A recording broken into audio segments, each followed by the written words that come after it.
Hello guys, welcome back to the channel और study Adda. तो guys आज हम स्टार्ट करने वाले हैं the Smith with in chapter की शॉर्ट समरी। गाइस इस चैप्टर में सन 1965 में एवरेस्ट की चोटी चढ़ने वाले एक सक्सेसफुल मैन या फिर भारतीय दल के एक सदस्य मेजर HPS अहलूवालिया की बात की गई है। बताया गया है कि एवरेस्ट पर पहुंचकर उनकी फीलिंग क्या थी एंड वो क्या क्या सोच रहे थे, वो सारी चीजें डिस्कस की गई हैं। तो सबसे पहले जब अहलूवालिया एवरेस्ट पर पहुंचते हैं तो वो खुद को बहुत ज्यादा विनम्र अनुभव करते हैं। साथ ही साथ वो बॉडी से बहुत ज्यादा थके हुए थे, खुश भी थे और दुखी भी थे। अब अपने दुखी या उदास होने का रीजन उनको क्लियर पता नहीं है।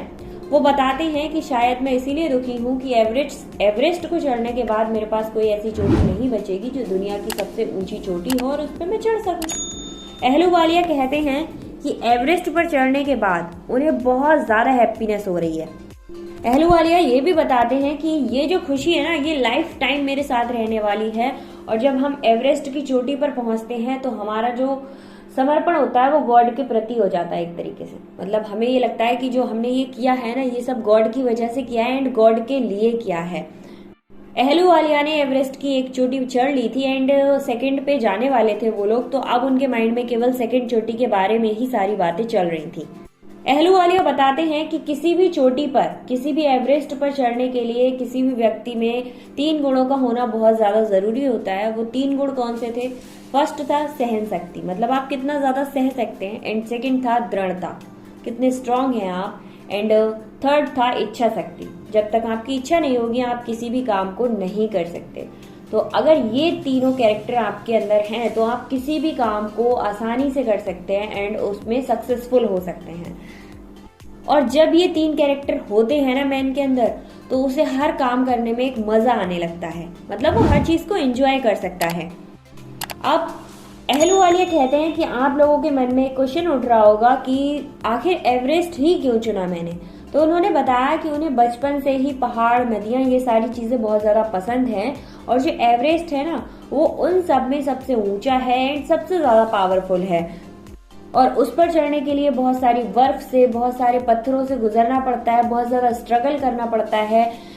और गाइज ऐसे काम करने में सबको मजा आता है जो बहुत लिमिटेड लोग कर पाते हैं। ठीक है, जैसे क्लास में टॉपर तो एक ही रहता है, तो एवरेस्ट पे कोई एक ही चढ़ पाता है तो उसकी प्रशंसा भी होती है एंड वो फीलिंग ही अलग रहती है। तो यूनिक काम करना उनका, इसलिए उन्होंने ये एवरेस्ट चुना था।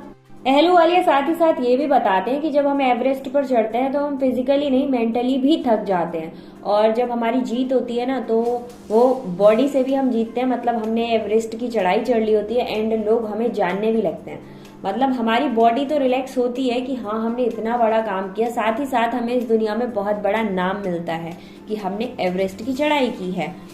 अहलूवालिया कहते हैं कि जब हम एवरेस्ट पे चढ़ रहे होते हैं तो आप सोचिए कि आप अकेले ही जाएंगे और एवरेस्ट की चढ़ाई करके वापस आ जाएंगे, तो ऐसा बिल्कुल भी पॉसिबल नहीं है। जब आप एवरेस्ट की चढ़ाई करते हैं तो आपकी एक टुकड़ी, मतलब एक ग्रुप होना चाहिए, वो जरूरी है। क्योंकि जब आप मेंटली थक जाते हैं या फिजिकली थक जाते हैं तो वो ग्रुप आपको उत्साहित करता रहता है आगे बढ़ने के लिए। वो 2 एग्जाम्पल भी देते हैं। वो बताते हैं कि वहां पर उन्होंने 2 लोगों को देखा था जो ऊपर चढ़ रहे थे, तो वो एक दूसरे की मदद कर रहे थे। ठीक है, और जब वो लोग एवरेस्ट से नीचे उतर रहे होते हैं तो उनको कहीं ना कहीं बहुत ज्यादा शांति होती है कि हाँ भाई, जो ये काम हमने किया है ना, ये ठीक किया था और हमारे लिए जो चाहिए था वो मिल गया। मतलब एवरेस्ट पे पहुंचने के बाद आपको एक अलग तरीके की शांति मिलती है, एक अलग तरीके की प्योर, मतलब आप प्योर हो जाते हैं। आपकी जो बॉडी होती है वो एक तरीके से प्योर हो जाती है। तो ऑथर यही बताते हैं कि जब आप वापस आ रहे होगे तो आपको ये बिल्कुल भी नहीं लगेगा कि हमने जो इतनी मेहनत की है वो वेस्ट चली गई। आपका मन, तन, धन सब कुछ शांत होगा और आप बहुत ज्यादा रिलैक्स होंगे, खुश होंगे। लास्ट में वो ये भी बताते हैं कि जैसे एवरेस्ट की चढ़ाई करते हैं ना, वैसे ही हर ह्यूमन के अंदर एक चोटी होती है। अगर वो उस चोटी को चढ़ जाता है ना, तो वो एवरेस्ट को चढ़ने से ज्यादा बड़ी बात है। अब ये चोटी का मतलब ये होता है, जितनी भी हमारी फैमिली प्रॉब्लम्स होती हैं, हमारे माइंड में जितनी भी टेंशन्स होती हैं, उन सब से ऊपर उठकर जब हम सबसे स्ट्रगल करके आगे पहुंच जाते हैं ना, तो वो स्ट्रगल उस एवरेस्ट से चढ़ने से भी ज्यादा बड़ा है। तो आई होप आपको ये चैप्टर समझ आया होगा एंड ये इसकी शॉर्ट समरी है। एक्सप्लेनेशन देखने के लिए आप मेरे चैनल पर जाकर चेक कर सकते हैं। क्लास 8 की सारी समरी प्रोवाइड है। मिलते हैं नेक्स्ट वीडियो में एक और शॉर्ट समरी के साथ। Thank you so much.